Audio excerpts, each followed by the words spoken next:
Hi student, हमारा आज का जो टॉपिक है वो है रिकॉम्बिनेशन फ्रीक्वेंसी। इस टॉपिक को स्टार्ट करने से पहले मैं आपको एक चीज़ बता दूं कि रिकॉम्बिनेशन फ्रीक्वेंसी में हमने क्या पढ़ना है। स्टूडेंट, बात इस तरह है कि मैंने इससे जो प्रीवियस आपको टॉपिक पढ़ाया है जिसका नेम है क्रॉसिंग ओवर, और उससे पहले मैंने आपको एक टॉपिक पढ़ाया था जिसका नेम है जीन लिंकेज। तो मैंने बताया था कि जीन लिंकेज जो है उससे रिकॉम्बिनेशन फ्रीक्वेंसी कम होती है, क्रॉसिंग ओवर से रिकॉम्बिनेशन फ्रीक्वेंसी बढ़ती है।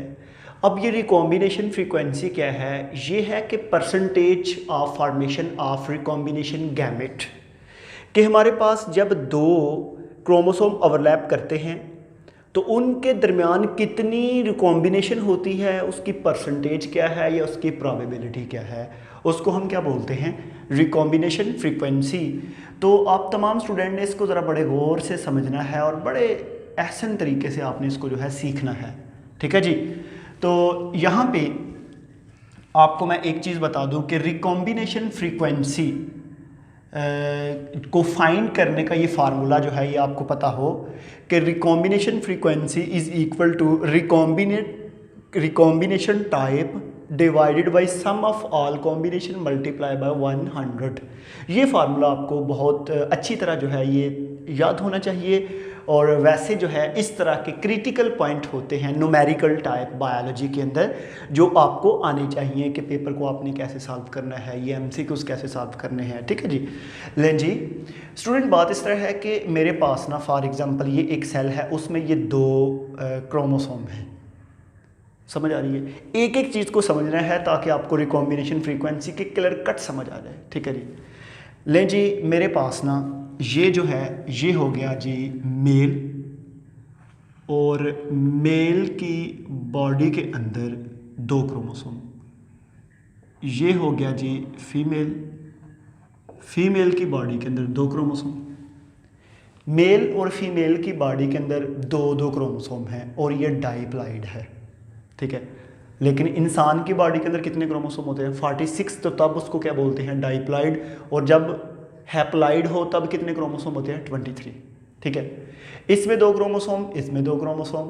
अब आपको पता है कि एक सेल में दो क्रोमोसोम है, तो जब उससे गैमेट फॉर्मेशन होगी तो गैमेट फॉर्मेशन में कितने कितने क्रोमोसोम आएंगे? एक एक, हाफ हाफ आएगा। ठीक है जी।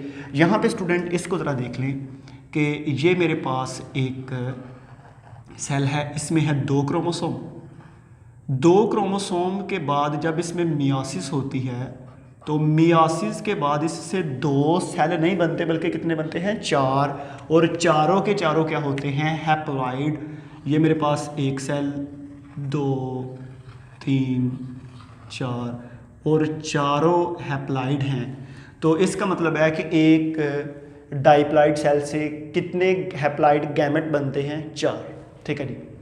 ले स्टूडेंट, ये है मेल।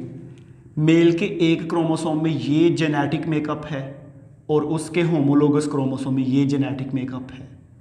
फीमेल के एक क्रोमोसोम पे ये जेनेटिक मेकअप है, उसके दूसरे होमोलोगस पे ये है। तो मुझे ये बताएं कि दिखने में मेल जो है ये होमोजाइगस है या हेट्रोजाइगस? हेट्रो। और ये क्या है? होमोजाइगस। अब ये होमोजाइगस और हेट्रोजाइगस का कॉन्सेप्ट भी मैंने आपको चैप्टर के स्टार्ट में बताया था। तो यहाँ पे मैं लिख देता हूँ जी, ये हो गया हमारे पास होमोजाइगस। होमोजाइगस के बाद नेक्स्ट जो है ये हो गया जी हमारे पास हेट्रोजाइगस। ले जी स्टूडेंट, ये जो है हमारे पास बन गया कॉम्बिनेशन। इस कॉम्बिनेशन के बाद आपको पता है कि जब भी गैमेट फॉर्मेशन होनी है तो गैमेट फॉर्मेशन से पहले एक मैकेनिज़्म होता है जिसको हम बोलते हैं क्रॉसिंग ओवर। और क्रॉसिंग ओवर के बारे में आपको थोड़ी देर पहले मैंने बड़ी डिटेल में बताया है कि क्रॉसिंग ओवर कैसे होती है। अब ये जो आपके पास सेल है ना, इस सेल से बनने हैं गैमेट, इससे बनने हैं गैमेट। ठीक है जी। और एक डाइप्लॉइड सेल से चार गैमेट बनने हैं। देखें, पहले गैमेट में एक क्रोमोसोम, दूसरे में एक क्रोमोसोम, तीसरे में एक क्रोमोसोम, चौथे में एक क्रोमोसोम। ठीक है। तो मैं इसके नंबर लिख देता हूँ। Gamete number 1, gamete number 2, gamete number 3, gamete number 4। अब मुझे ये बता सकते हैं कि इसमें से कितने गैमेट रिकॉम्बिनेंट हैं? 2। कौन कौन सा? 2 वाला और 3 वाला। पहला भी पेरेंटल है और 4 वाला भी पेरेंटल है, ठीक है। ये कैसे आपको पता चला? मैंने कहाँ पे पढ़ाया है? क्रॉसिंग ओवर के अंदर। और ऐसे ही हमारे पास नेक्स्ट जो है फीमेल की बॉडी है।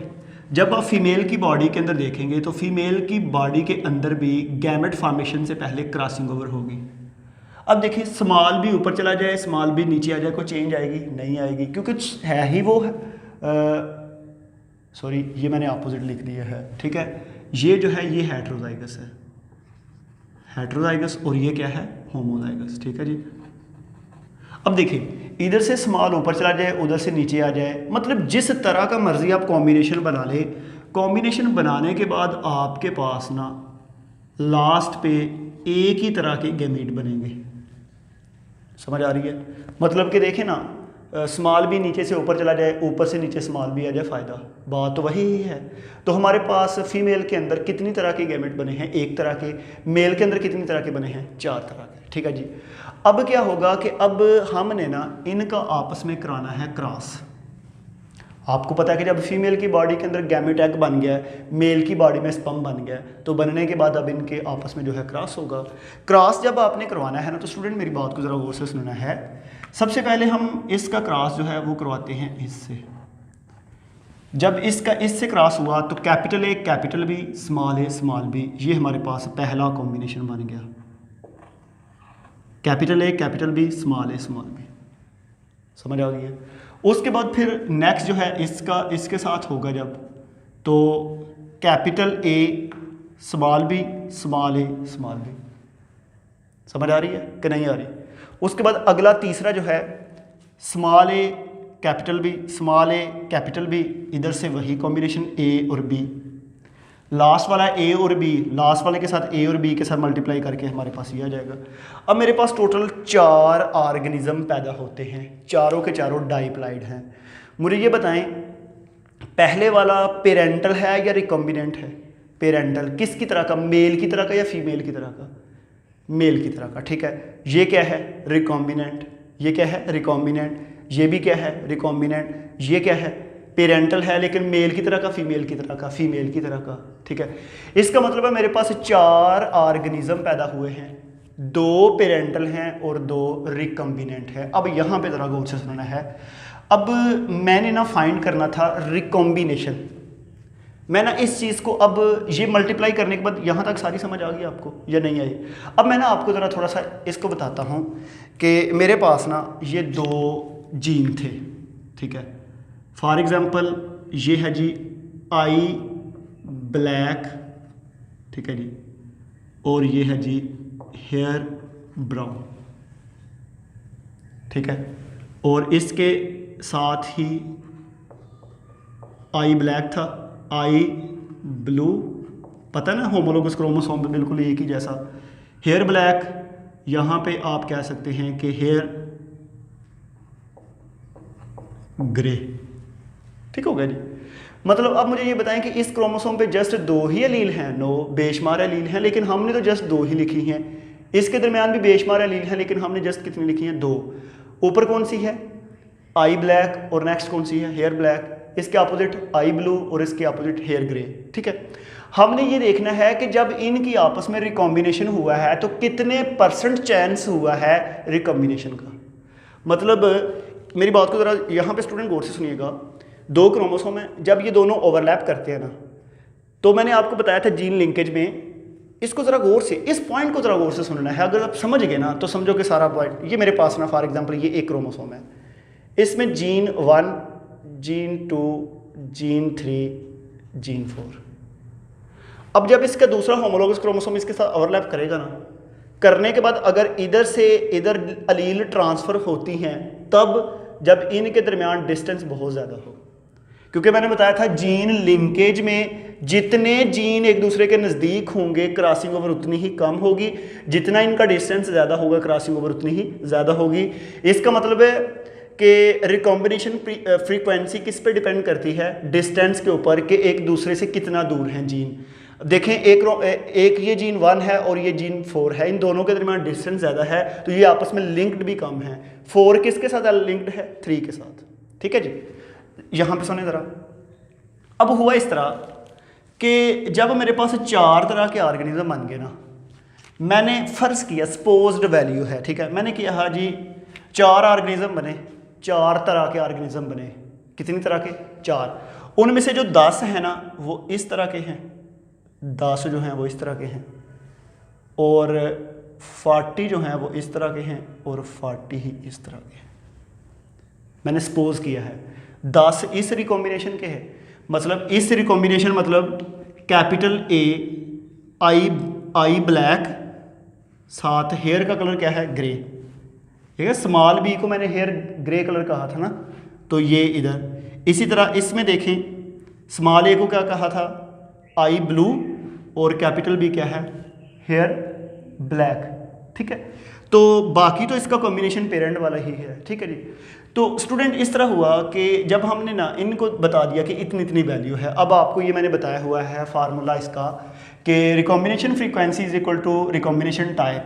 मुझे ये बताएं कि हमारे पास अगर मैं इसको रेज करके यहाँ पे फार्मूला है, फार्मूला में यहाँ पे आता है जी 100। मुझे ये बताएं कि जी रिकॉम्बिनेशन टाइप आपके पास टोटल कितनी आई हैं? 10 और 10 20 हो गई। तो मैंने बताया कि रिकॉम्बिनेशन टाइप आपने लिखनी है, आपने लिखना है जी 20 रिकॉम्बिनेशन टाइप है। Sum of all combination, all combination में क्या है? 40 प्लस 10 प्लस 10 प्लस 40। ठीक हो गई, टोटल कितनी हो गई? 100। आपने ये वैल्यू 100 रखनी है क्योंकि परसेंटेज की बात कर रहे हैं ना। ठीक है, अब देखें जब आपने ये टोटल कर ली ना, जब आपने टोटल की तो टोटल क्या हुई कि 100 मल्टीप्लाई बाय 100 100 के साथ क्रॉस हो गया तो पीछे रह गया 20। हमारे पास 20% चांस था रिकॉम्बिनेशन हुई है। कितना चांस है? 20%। समझ आ रही है? अब यहाँ पे एक चीज़ और है कि कभी कभी हम परसेंटेज 100 में से लेते हैं और कभी कभी हम बताते हैं इसी वैल्यू को हम इस फॉर्म में भी लिख सकते हैं। 0.2 चांस है। 0.2 चांस का मतलब होता है जब आपने 20% बोला तो वैल्यू आपने ली थी 100 से, जब आपने 0.2 लिया तो वैल्यू ली है 1 से, और जब आप 1 से वैल्यू लेते हैं तो इसको हम बोलते हैं प्रोबेबिलिटी। क्या बोलते हैं? प्रोबेबिलिटी। अब हुआ इस तरह कि मैंने एक क्रोमोसोम ये बना लिया ऊपर वाला और नीचे जो है ये वाला। अब आपको पता है कि ये मैंने मेल के बनाए हैं, फीमेल के नहीं बनाए। फीमेल तो है ही होमोजाइगस थी, ये जो मेल है ये है हेटेरोजाइगस। ठीक है, अब दो मतलब मेरे पास जीन की मैं बात की थी, आई ब्लू की और हेयर ब्राउन की, ब्लैक की। इनमें देखा कि इनके दरमियान कितना चांस है? 20%। कितना है? 20%। अब मेरी बात को जरा और से सुनना स्टूडेंट, यहाँ बड़ी इंटरेस्टिंग सी बात। कितना चांस है? 20। इसको हम 20 cm सेंटी मॉर्गन भी कहते हैं, और इसको हम 20 मैप यूनिट भी कहते हैं। ठीक है, apart map unit, genetic map unit भी कहते हैं। 20 मैप यूनिट है हमारे पास। अब मैं यहाँ पे ना मेरी एक स्टेटमेंट को ज़रा गौर से सुनना है। मैंने आपको ये बताया कि जितनी रिकॉम्बिनेशन ज़्यादा होगी डिस्टेंस सेंटर में कम, सॉरी ज़्यादा, डिस्टेंस सेंटर में ज़्यादा, जितनी रिकॉम्बिनेशन कम होगी डिस्टेंस, समझ आ गया? रिकॉम्बिनेशन कम डिस्टेंस कम, रिकॉम्बिनेशन ज़्यादा डिस्टेंस ज़्यादा। देखें जी, इसको ज़रा मैं ना आपको और क्लियर करवाने के लिए इसको थोड़ा सा और समझाऊं। देखें, अगर मेरे पास मैं कहता हूं जी रिकॉम्बिनेशन ऑर्गेनिज्म आए हैं जी 25, कितने हैं? 25, बाकी 25 किस तरह के हैं? पेरेंट की तरह के। तो सम ऑफ ऑल कॉम्बिनेशन 25 समझ आ रही है?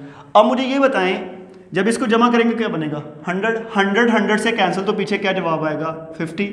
अब मुझे ये बताएं कि अब रिकॉम्बिनेशन वैल्यू ज़्यादा है या कम है? ज़्यादा। तो अब यहाँ पे डिस्टेंस क्या आ गया है? 50। देखें, जो ही रिकॉम्बिनेशन टाइप बढ़ी तो डिस्टेंस भी सेंटर पे बढ़ गया। इसी तरह यहाँ पे वैल्यू चेंज करके चेक करते जाएं। जो ही आप रिकम्बिनेशन टाइप को कम करेंगे डिस्टेंस ऑटोमेटिकली कम हो जाएगा। तो इसका मतलब है जब आप इससे आप ये भी फाइंड कर सकते हैं कि किस क्रोमोसोम के ऊपर कोई भी जीन कहाँ कहाँ पे है, और वो हम रिकम्बिनेशन फ्रीक्वेंसी से ही फाइंड करते हैं। जीन की लोकाई, जीन की पोजीशन को हम फाइंड जो करते हैं किसी क्रोमोसोम के ऊपर, वो किससे फाइंड करते हैं? रिकम्बिनेशन फ्रीक्वेंसी से। तो स्टूडेंट, तो ये मेरे पास हो गया। अगर सेंटर में कोई नया जीन आए ना, फॉर एग्जांपल ये मैंने 2 का फाइंड किया, सेंटर में अगर नया जीन आए तो उसके फिर नेक्स्ट टेस्ट किए जाते हैं फर्दर। मैं उसकी डिटेल में नहीं जाना चाह रहा, बट ये है कि आप ऐसे जो हैं उसकी पोजीशन फाइंड कर सकते हैं 2 क्रोमोसोम के अंदर, डिस्टेंस फाइंड कर सकते हैं, 2 जीन के अंदर किसी भी क्रोमोसोम पे डिस्टेंस फाइंड किया जा सकता है, जीन की नंबर और जीन की पोजीशन को क्रोमोसोम के ऊपर, जो आप बायोलॉजिकल टेस्ट करवा के लिविंग ऑर्गेनिज्म के दरमियान चेक करते हैं। तो ऐसे जो है ये हमारा एक छोटा सा टॉपिक था रिकम्बिनेशन फ्रीक्वेंसी का। अगर आपको इसकी कहाँ से किसी जगह से भी ना समझ आए तो वो मुझसे पूछे। अब यहाँ पे एक चीज़ हम और भी पढ़ाते हैं कि जो रिकम्बिनेशन होती है ना, इससे वैरायटी बढ़ती है, लिविंग ऑर्गेनिज्म के अंदर वैरायटी बढ़ती है। और जो हमारे पास गैमेट रिकॉम्बिनेशन है, ये बेसिकली एवोल्यूशन के लिए एक रॉ मटेरियल है, ठीक है, बेसिक है। इससे ही वैरायटी बढ़ेगी, और वैरायटी बढ़ के कोई भी लिविंग ऑर्गेनिज्म अपने एनवायरनमेंट के अंदर बेस्ट उसकी अडेप्टेबिलिटी होगी, और इन्वायरमेंट के अंदर सर्वाइव करना उसके लिए बहुत आसान होगा। ये एक छोटा सा हमारा टॉपिक था, हम इसको यहाँ पे कंप्लीट करते हैं आज के लिए।